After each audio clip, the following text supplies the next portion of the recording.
Mari kita berdoa.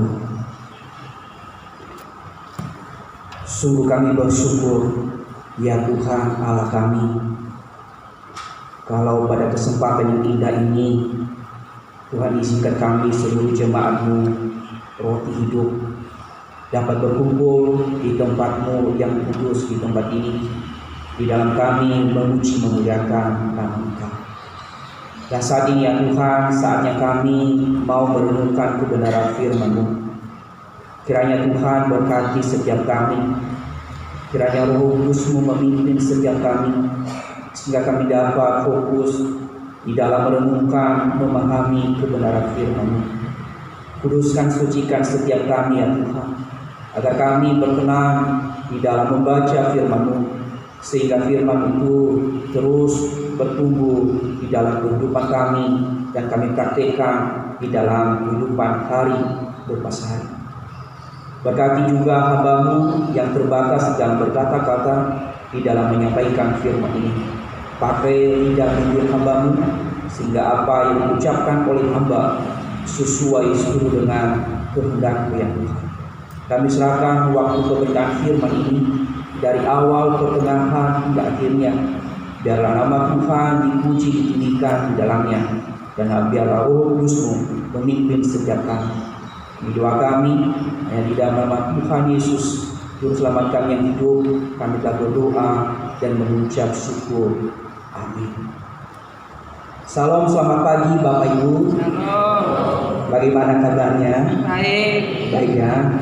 Kita bersyukur kita sudah ada di minggu-minggu Prapaskah atau Jumat Agung yang kita akan merenungkan tentang bagaimana pengorbanan Yesus di atas kayu salib.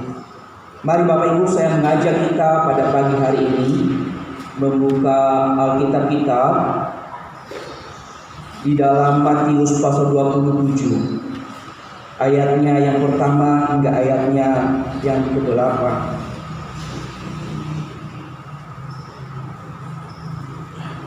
Sekali lagi saya mengajak setiap kita untuk membuka Alkitab kita di dalam Matius pasal 27.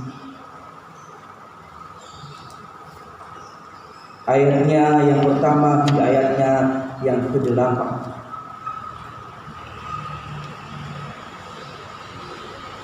Sudah ditemukan Bapak Ibu? Kalau sudah ditemukan, mari kita baca firman Tuhan ini secara bertanggapan. Saya memulai ayat yang ke-1, Bapak Ibu ayatnya yang kedua. Demikian firman Tuhan. Ketika hari mulai siang, semua imam kepala dan tua-tua bangsa Yahudi berkumpul dan mengambil keputusan untuk membunuh Yesus. 1, 2, 3. Mereka membunuh Dia, lalu membawanya dan menyerahkannya kepada Pilatus wali negeri itu. Pada waktu Yudas yang menyerahkan Dia melihat bahwa Yesus telah dijatuhi hukuman mati, menyesallah ia. Lalu ia mengambil uang 30 perak itu kepada imam-imam kepala dan tua-tua, Dan berkata, aku telah berdosa karena menyerahkan darah orang yang tak bersalah. Tapi jawab mereka, apa urusan kami dengan itu? Maka ia pun melemparkan uang perak itu ke dalam bait suci, lalu pergi dari situ dan menggantungkan diri. Imam-imam kepala mengambil uang perak itu dan berkata, masukkan uang ini ke dalam peti persembahan, sebab ini uang darah. Sesudah berunding mereka membeli dengan uang itu tanah yang disebut tanah tukang periuk untuk dijadikan tempat penguburan orang asing. Itulah sebabnya tanah itu sampai pada hari ini disebut tanah darah. Demikian jauh pembacaan kita hari ini, yang dikatakan adalah berbahagialah setiap kita yang membaca, merenungkan, dan melakukan firman Tuhan itu di dalam kehidupan kita hari lepas hari. Bapak Ibu, saudara-saudariku, kita harus mengakui bahwa setiap kita adalah tidak sempurna. Sekali lagi kita harus mengakui keberadaan kita, bahwa setiap kita tidak ada yang sempurna di dunia ini. Seperti di dalam Pengkhotbah pasal 7 ayat 20 dan Mazmur 14 ayat 3, bahwa setiap manusia tidak ada yang hidup sempurna di dunia ini. Namun di dalam ketidaksempurnaan itu, Bapak Ibu, pasti kita melakukan hal yang keliru atau kesalahan di dalam bertindak dan mengambil suatu keputusan yang berefek merugikan diri sendiri dan juga merugikan orang lain.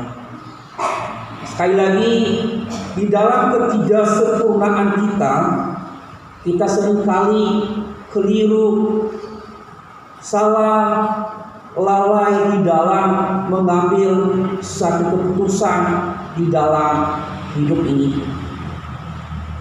Itu dapat berefek di dalam diri kita sendiri dan juga bagi orang lain.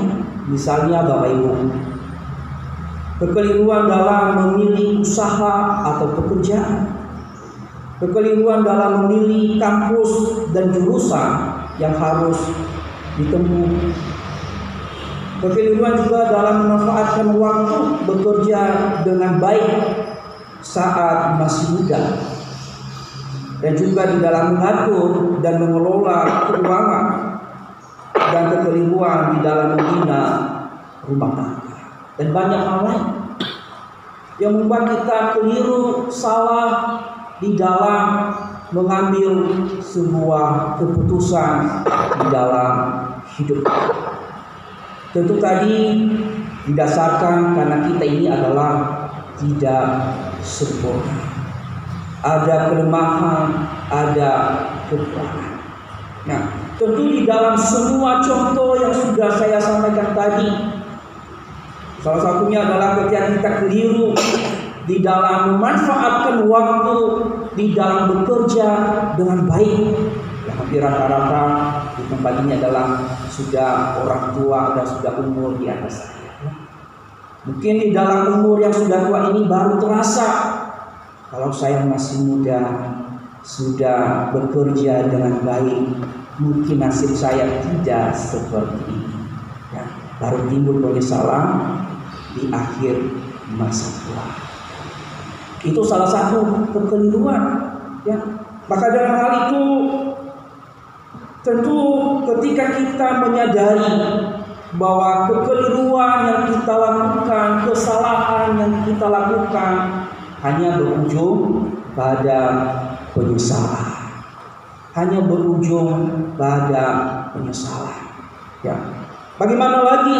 Karena waktu sudah berlalu.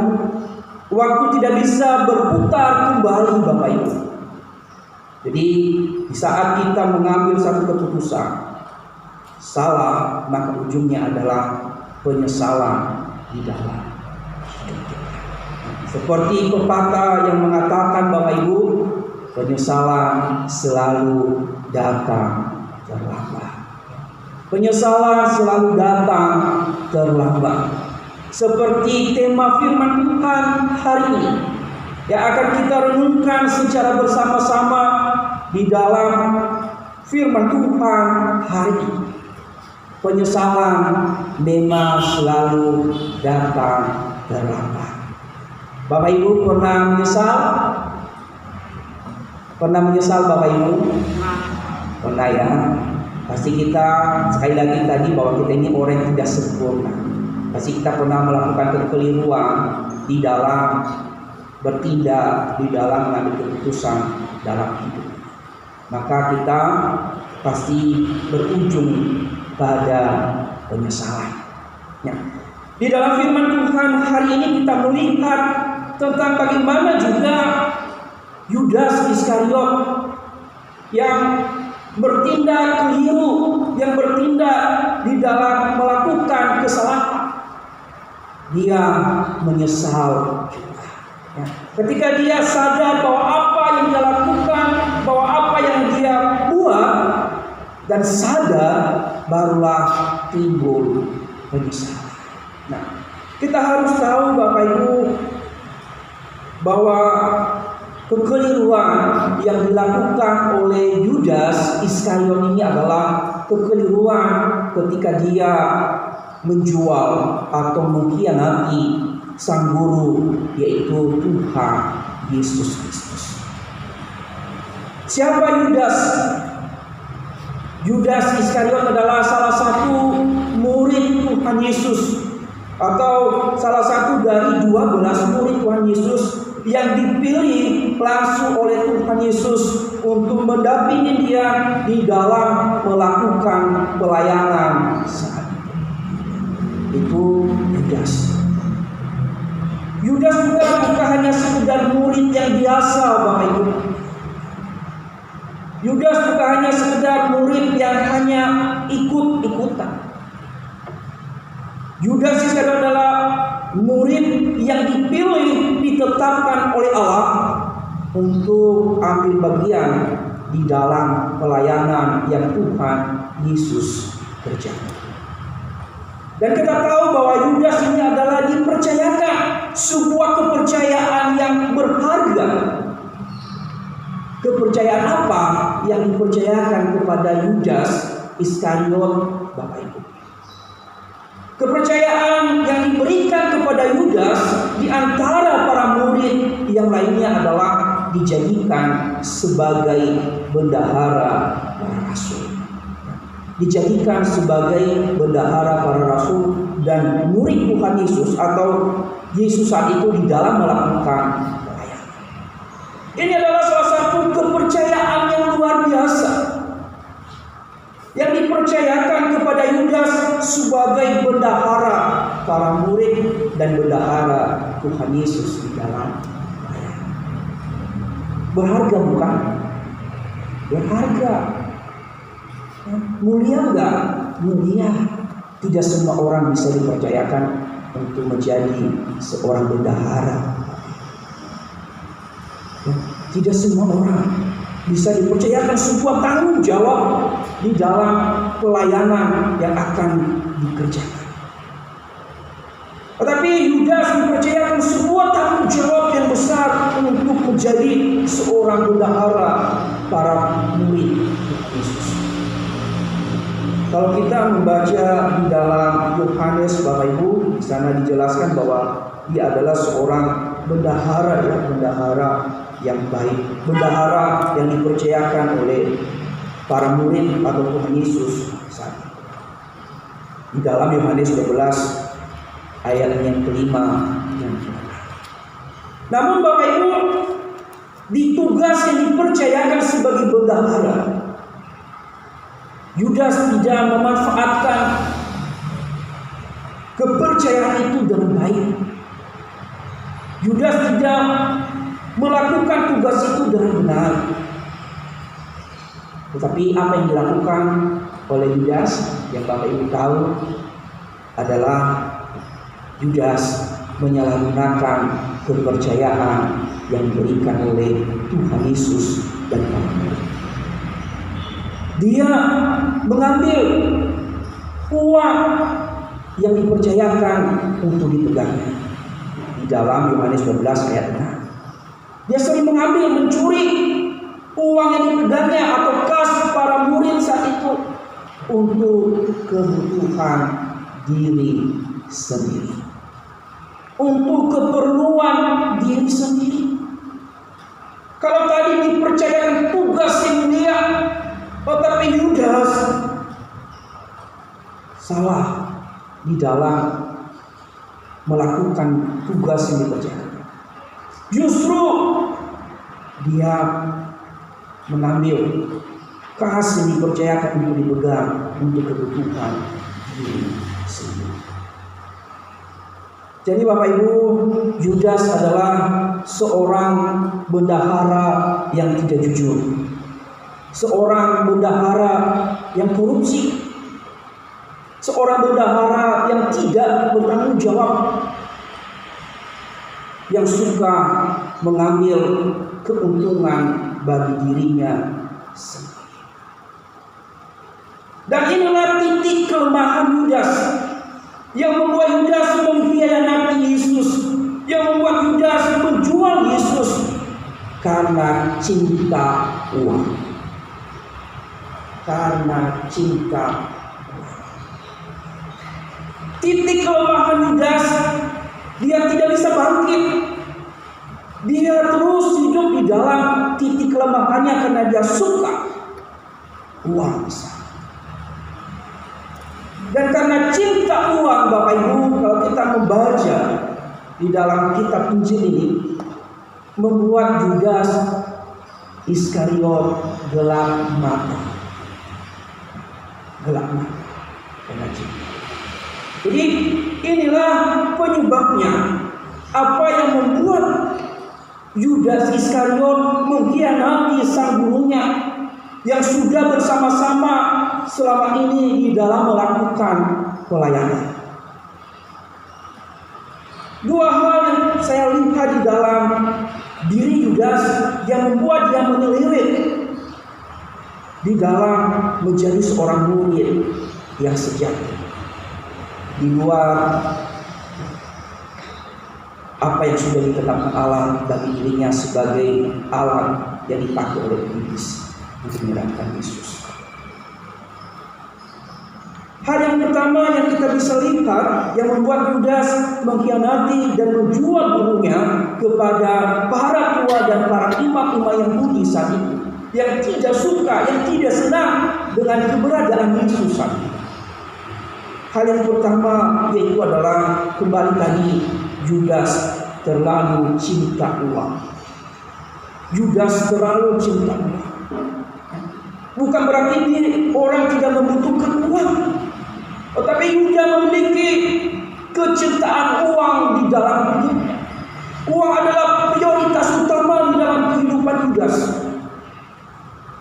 Uang adalah yang paling penting, yang paling utama di dalam pikiran Yudas, di dalam kehidupan Yudas, sehingga membuat dia gelap mata, sehingga dia tidak berpikir panjang ke depan. Dia tidak mempertimbangkan banyak hal karena dia sudah cinta uang. Sehingga Bapak Ibu, dia menjual Yesus 30 perak karena mungkin saat itu tidak ada uang di tangan Yudas. Bahkan juga Bapak Ibu, Yudas ini karena dia sudah cinta uang, dia sudah benar-benar membuat hidupnya itu hanya orientasinya pada uang. Sehingga ketika Yudas ini dapat menghalalkan berbagai macam cara untuk mendapatkan uang, di mana ketika Tuhan Yesus diurapi oleh Maria saat itu dengan minyak wangi dan waspusa, dipecahkan oleh Maria untuk membasuh Yesus. Dan ketika Yudas Iskariot melihat tindakan Maria, Yudas Iskariot marah. Kata Yudas Iskariot, ngapain ada pemborosan? Mengapa harus membuang minyak darah waspada begitu mahal harganya? Lebih baik dijual dan diberikan kepada orang miskin. Di dalam Yohanes 12 ayat 5-6.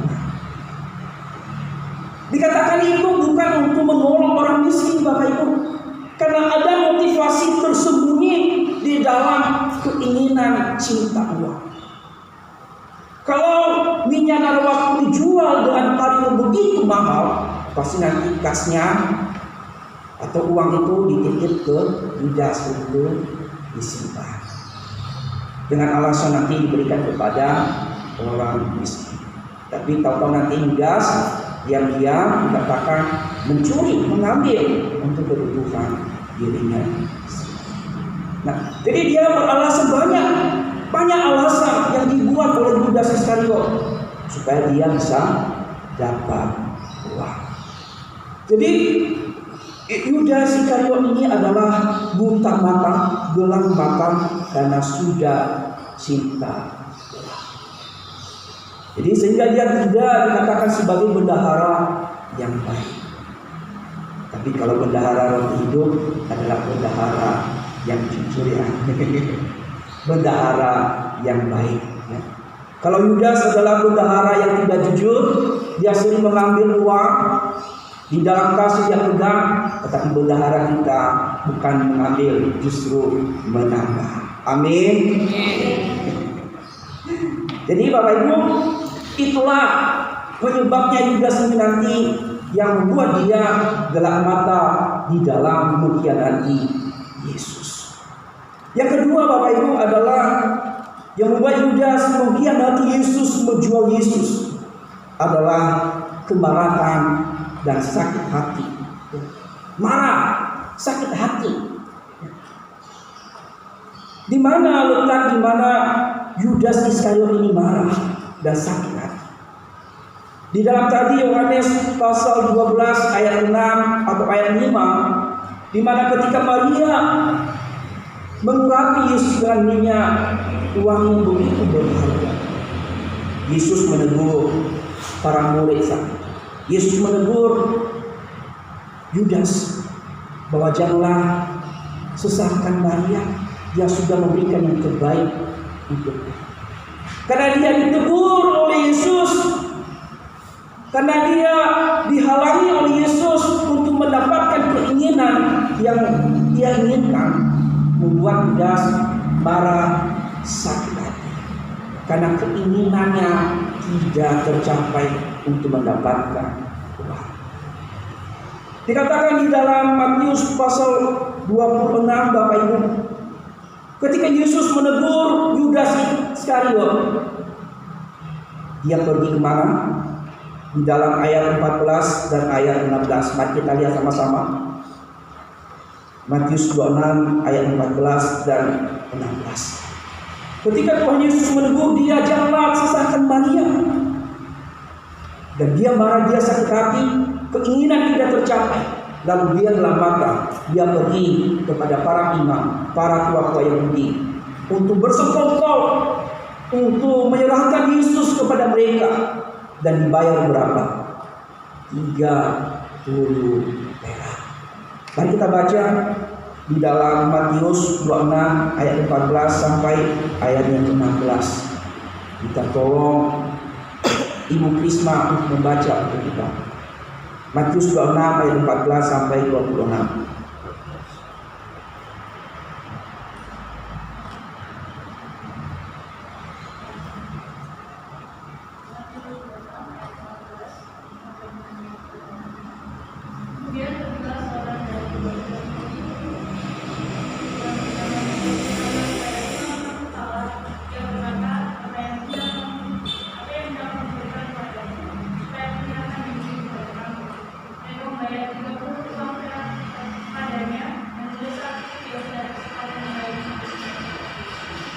Terima kasih. Jadi Bapak Ibu, inilah yang membuat Yudas mengkhianati Yesus, yaitu marah dan sakit hati dan keinginan yang tidak tercapai. Sehingga dia menjual Yesus dengan harga 30 perak. Tanpa pikir panjang, tanpa memikirkan apa yang terjadi ke depan. Dia menjual sang guru yang sudah lama bersama dengan dia selama. Namun Bapak Ibu, ketika dikatakan di dalam pembacaan kita, karena dia sudah terang mata dan sudah menyerahkan Tuhan Yesus kepada para imam dan para tua-tua Yahudi. Dan ketika dia mengetahui bahwa para tua dan imam-imam Yahudi telah sepakat dan telah menjatuhi hukuman mati bagi Yesus, Di dalam ayat yang kita baca, di dalam ayatnya yang pertama, barulah Yudas sadar bahwa apa yang dia lakukan selama ini, mungkin dia pikir bahwa hanya sekedar ketika dia menyerahkan Yesus, dia pikir bahwa para imam Yahudi, para keluarga Yahudi hanya cuma memenjarakan Yesus atau menahan Yesus atau menghina Yesus, tidak sampai untuk membunuh. Tetapi ketika dia tahu Yesus telah dijatuhkan hukuman mati oleh para imam, dan Yudas baru menyesal di dalam ayat 3 sampai ayatnya yang kedua. Dikatakan di dalam ayatnya yang ketiga, Bapak Ibu, di dalam ayat ketiga, pada waktu Yudas menyerahkan dia, melihat bahwa Yesus telah dijatuhi hukuman mati, menyesal lagi. Sekalipun menyesal, nasi sudah menjadi bubur. Gara-gara tidak banyak pertimbangan, akhirnya nasi sudah menjadi bubur. Dikatakan dia kembali kepada para imam. Dia mencoba untuk mengembalikan Yesus. Dia mencoba untuk menghalangi niat para imam-imam Yahudi yang telah menjatuhkan hukuman mati bagi Yesus, dengan berkata di dalam ayatnya yang keempat, dan berkata, aku telah berdosa karena menyerahkan darah orang yang tidak bersalah. Tetapi sekali lagi, sekalipun dia menyesal, tekad dan komitmen para tua sudah bulat untuk membunuh Yesus. Tetapi Yudas tidak bisa lagi menghalangi.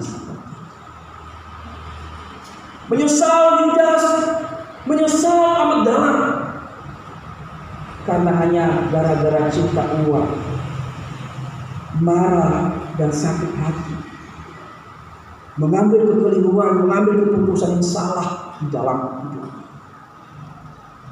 Sehingga apa yang dia lakukan, Bapak Ibu, karena dia merasa berdosa karena menyerahkan orang yang tidak bersalah, dia melakukan hal yang salah lagi. Sudah salah, masih salah lagi. Sudah menjual Yesus, lalu dia menyesal, tidak mengaku dosa di hadapan Tuhan. Justru apa yang dia lakukan? Dia gantung diri. Dia bunuh diri. Berbeda dengan Petrus, Bapak Ibu. Kalau kita membaca di dalam perikop sebelumnya, Petrus juga sama-sama menyangkal Yesus ketika Yesus ada diperhadapkan dengan para imam. Petrus menyangkal Yesus 3 kali sebelum ayam berkokok saja. Tapi ketika dia menyadari bahwa apa yang dia lakukan, dia menyesal, menangis dan sedih. Di dalam ayatnya pasal 26, ayatnya yang ke-75, Bapak Ibu, kalau kita baca, Petrus menangis dan sedih. Dan dia tahu, dia menyesal bahwa apa yang dia lakukan adalah dosa di hadapan Tuhan. Dan kita tahu Petrus bertobat, tidak seperti Yudas. Yudas menyesal, ya, tapi Yudas tidak bertobat. Tapi Petrus menyesal, tapi Petrus bertobat. Inilah perbedaan antara Yudas Iskariot dan Petrus. Dia menyesal akan dosanya, tapi dosa yang dia lakukan itu membuat dia terpuruk, sehingga tidak lagi melihat, memandang bahwa pengampunan ada bagi orang-orang yang sungguh-sungguh mau bertobat. Yudas Iskariot tidak lagi melihat bahwa Allah sanggup memungkinkan keberadaannya yang ada di dalam keberdosan. Di dalam Yoel pasal 2 ayat 13, di sana kita melihat bahwa ketika Allah ada orang-orang yang ingin mau menyesal akan dosa-dosa, maka Tuhan akan memberikan pengampunan. Di dalam Yoel pasal 2 ayat 13, koyakkanlah hatimu dan janganlah pakaianmu, berbaiklah kepada Tuhan Allahmu, sebab Ia pengasih dan penyayang, panjang sabar dan berlimpah kasih setia, dan menyesal karena hukumannya. Di dalam 1 Yohanes pasal 1 ayat 9, bisa kita melihat juga, jika kita mengaku dosa kita, maka Ia adalah setia dan adil, sehingga Ia mengampuni segala dosa kita dan menyucikan kita dari segala kejahatan. Artinya Tuhan masih memberikan kesempatan pengampunan bagi setiap orang yang sungguh-sungguh mengakui dosa dan kesalahannya yang diperbuatnya di hadapan. Tetapi Yudas tidak melihat hal itu. Terlepas dari apa yang sudah ditetapkan oleh Tuhan di dalam hidupnya, dia terpuruk di dalam masa lalunya. Dia tidak mau bangkit sama seperti Petrus, mau mengakui hal itu di hadapan Tuhan, supaya dia bisa lagi memulai hal yang baru. Penyesalan memang tidak dapat memperbaiki masa lalu Bapak Ibu, tetapi penyesalan adalah awal memulai hidup yang baru. Sekali lagi, memang penyesalan tidak dapat memperbaiki masa lalu kita atau perilaku kita, perbuatan kita. Tetapi ketika kita menyesal, sadar akan hal yang kita buat, penyesalan itu membawa kita untuk memulai hal yang baru, untuk hidup berkenan pada Tuhan. Tetapi Yudas Iskariot tidak sampai di titik ini. Justru dia melakukan hal yang sangat dikatakan Bapak Ibu ketika dia gantung diri. Kalau kita membaca di dalam pembacaan kita ini, di dalam ayat yang kelima hingga ayat yang ke-6, gantung diri, pergi dia melemparkan uang yang dia terima di dalam bait suci, dia gantung diri. Dan kalau kita membaca di dalam Kisah Para Rasul, Yudas Iskariot ketika dia gantung diri, dia jatuh berselungkup dan perutnya pecah di bawah, karena waktu dia gantung diri adalah sudah memasuki hari Sabat. Berarti setelah hari Sabat baru diketahui dia sudah mati, sehingga dia sudah busuk. Ketika dia dilepas dari gantungan dirinya, jatuh, dan itulah yang membuat dia pecah dan dikuburkan di tanah di mana para imam membeli dari uang 30 perak itu dari kubur. Kalau kita membaca Kisah Para Rasul Bapak. Jadi pembelajaran penting di dalam firman Tuhan hari ini. Pelajaran penting bagi kita sebagai orang-orang percaya saat ini, yaitu sebagai orang percaya kita harus hati-hati dalam bertindak dan mengambil suatu keputusan dalam segala hal. Kita tidak boleh sembarangan bertindak, kita tidak boleh bersembarangan mengambil keputusan, sebab nanti kita bisa menyesal sama seperti Yudas.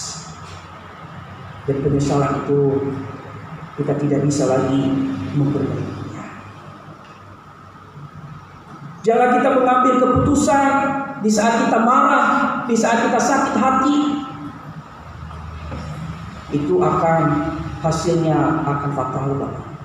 Tidak akan membawa suatu kebaikan di dalam hidup kita. Kita harus banyak pertimbangan, dan juga kita harus pandang jauh ke depan di dalam kita mengambil keputusan di dalam hidup kita yang harus kita lakukan. Kita harus mempertimbangkan banyak hal. Kita harus pandang jauh ke depan ketika kita memutuskan sesuatu apa yang kita lakukan, supaya nanti kelak tidak berefek pada diri kita sendiri dan juga kepada orang lain. Dan yang terakhir, Bapak Ibu, jangan biarkan penyesalan atau masa lalumu atau dosa atau kekeliruan yang Bapak Ibu lakukan selama ini membuat kita terpuruk, lalu mengambil jalan yang salah, lalu mengakhiri. Tuhan tidak menghendaki seperti itu. Ketika kita tahu bahwa diri kita adalah salah, keliru di dalam melakukan sesuatu, kita salah, kita sudah melakukan dosa dalam melakukan. Ingat lagi di dalam 1 Yohanes pasal 1 ayat 9, tangan Tuhan terbuka bagi kita. Dia masih memberikan kita kesempatan pengampunan, asal kita sungguh-sungguh mengakui dosa kita di depan Tuhan. Ingat lagi bahwa setiap manusia tidak sempurna di dunia. Ketika kita sadar bahwa saya sudah berdosa, kita akui, kita minta pengampunan dari Tuhan. Kita tinggalkan kekeliruan itu, kita tinggalkan dosa itu, kita berbalik kepada Allah. Karena tangan Allah, tangan Tuhan terbuka bagi setiap orang-orang yang mau menyesali dosa-dosanya, yang mau menggoyahkan hatinya seperti kata Yoel di pasal 2 ayat 13. Dia menggoyahkan hatinya, menyesali semua dosa itu dan berjanji dia tidak akan mau lagi mengulangi dosa. Kata Tuhan yang memberikan pengampunan. Mungkin kita selama ini juga, Bapak Ibu, banyak kekeliruan yang kita alami, kesalahan yang kita lakukan di dalam hidup kita, di dalam rumah tangga kita, di dalam hal-hal yang kita lakukan. Mungkin kita merasa tertuduh dengan dosa-dosa yang kita lakukan selama ini. Memang iblis sukanya seperti itu. Di mana letak kesalahan kita, iblis memakai itu menuduh kita untuk melakukan hal yang lebih lagi amat dalam di dalam dosa.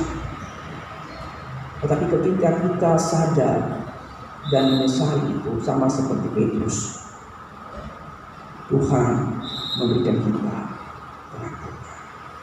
Maukah Bapak Ibu menyesali dosa-dosa yang sudah dilakukan selama ini, sama seperti Petrus? Mau? Biarlah firman Tuhan ini mengingatkan kita. Hati-hati di dalam mengambil keputusan, karena penyesalan memang selalu terlambat. Penyesalan memang tidak dapat memperbaiki masa lalu, tetapi penyesalan adalah awal memulai hidup yang baru. Hiduplah di hadapan Tuhan dengan sungguh-sungguh melakukan kehendaknya. Amin untuk firman Tuhan. Mari kita berdoa.